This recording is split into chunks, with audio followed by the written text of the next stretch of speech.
Hey Redditors, welcome back to Roundup Reddit. Today, we've got a juicy and jaw-dropping topic for you. We asked the community, what's the worst thing your partner has ever said to you? Brace yourselves for some shocking, heart-wrenching, and downright unbelievable stories. You won't want to miss this. Let's dive right in. I can't give you what you need and want from me. Then he left me. That hurt me a lot. There have been a lot of things that he said to me that hurt me, but one of them really stuck with me. 1 week before he left me, we were at a friend's house playing a game that involved asking someone a question about the group and then giving that person a coin. If you flip it and it turns out to be heads, the question must be told publicly. If it's tails, the question remains unknown. My then boyfriend asked a friend of ours a question, then approached me and gave me the coin. I was excited to know what the question was. I flipped it, and it turned out to be heads, so he proceeded to tell all of us what the question was. Before telling the actual question, you should know about our group of friends. All of us present at that moment met in university and studied the same career. I've always felt like I was being left behind compared to my classmates because I have a very hard time believing in myself and in what I'm able to do. Obviously, he knew about this because it has been a significant issue for me since the beginning. He used to comfort me a lot, trying to make me see that I was capable, that I just needed to believe more in myself. That's why I didn't understand the reasoning behind the question he asked. Going back to the game, it was time for my friend to share with us the question my boyfriend had asked him. He told us that the question was, who do you think, of all of us,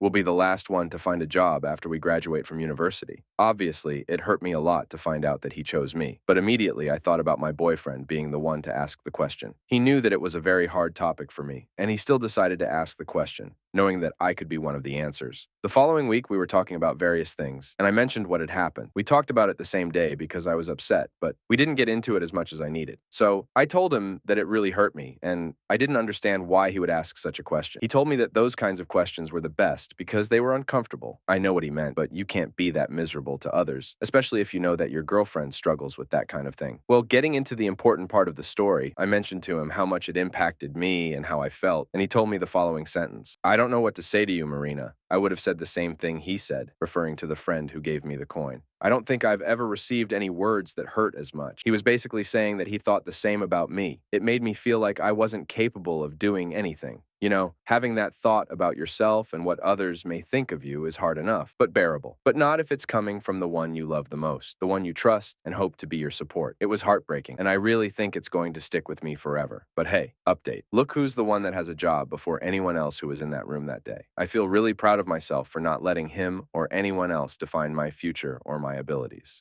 You're a walking red flag. When I pointed out sketchy stuff he did behind my back and he ended up cheating on me. I don't enjoy having sex with you, although he never cared about me and only wanted to do 2 different positions. I don't think I can bring myself to love you. After 8 months together, he never said, I love you, even after going on a week-long vacation with his family and traveling to their state. I'm a lone wolf. I never want to get married. He dated and proposed to the girl he left me for, a group friend who lives in a different country but visits their friend group every few months. Within 3 months after he broke up with me. A couple of months later, she broke up with him because he didn't do enough. Sounds familiar. He barely texted me, never used emojis, and would text me like a dude with one-word answers all the time. After 8 months of semi-long distance, he only visited me 3 times and made excuses due to his motorcycle. I wasted my time and drove down to see him, 2.5 to 3 hours one way, 2 to 3 times a month, even though I run and operate a small business. Due to his motorcycle issues, I also had to drive us around everywhere, and he never gave me gas money, always wanted to get fast food for breakfast. He never took me out. I was blinded and wish I didn't waste my time with such a loser guy. You could have sexually assaulted me while I was drunk. The relationship was nearing its end already, but one night she got drunk at a party. I gave her and her friends a ride home, took care of her, and even brought her favorite fries.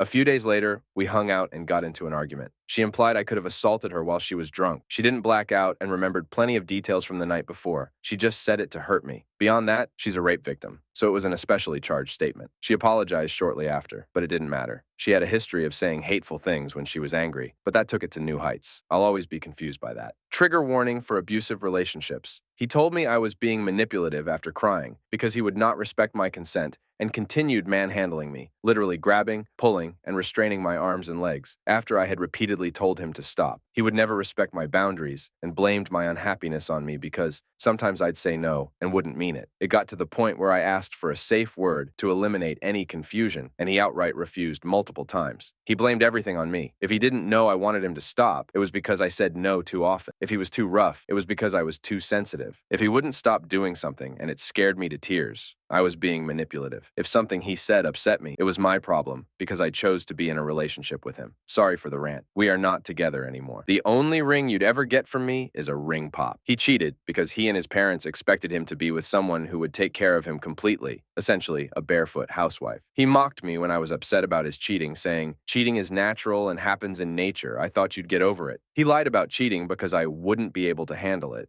due to my past history with anxiety and depression. When I asked how he slept at night, he laughed and said, "On a pillow." He called me crazy multiple times. At my job at the time, I was getting seawoolly harassed by multiple men. It was a nightmare. I reported it and was experiencing backlash. One night, I was feeling insecure and questioning if what I did was right. He got annoyed and said, "Yeah, well, how do you think I feel? My girlfriend goes to work and gets asked out." These men were stalking me and taking pictures of me. I felt numb after that one. Another time, we were in a brewery and a new Harry Potter game was coming out. I was excited and tried to talk to him about it. He constantly interrupted me, talked over me, and mocked me for liking Harry Potter. I got upset and said I just wanted to share it with him because I was really excited. He wouldn't stop, and when he went to the bathroom, I started tearing up. The bartender came to check on me and asked if I was all right and whether I knew him, like it was a bad first date. It was awkward saying he was my boyfriend. When he came back and continued to mock me, the bartender actually defended me, saying she liked Harry Potter. He only stopped after that. When he graduated college, I took him out with some friends to celebrate. Everyone there, including me, had their master's degrees. I guess he got insecure and tried to challenge some viewpoints of another guy, and was obviously getting his butt handed to him. He eventually began to mock a certain topic that was the literal basis of my MS degree. I got upset and argued with him about how important it was and why he would say those things. Knowing it's what I got my degree in and what I work in, he just doubled down, and it made me feel horrible. We are not together, thank God. He is with the woman he cheated with and, to my knowledge, is still a terrible person. Biggest bullet I ever dodged. Not the worst thing, but my ex-boyfriend told me, "You look better in the picture," while I asked him to take pictures of me in the clothes I was trying on in a dressing room shop. I made him repeat what he said, and at first, he didn't even realize what he had said, trying to figure out why I was upset. There were other instances where he made not so good remarks about my looks. When I brought this up to him, he questioned why I was focusing on those remarks because, in his defense, he had also told me I was beautiful a couple of times. The negative comments, however, were said in a tone of disgust, not even jokingly or teasingly. It had a huge impact on my self-esteem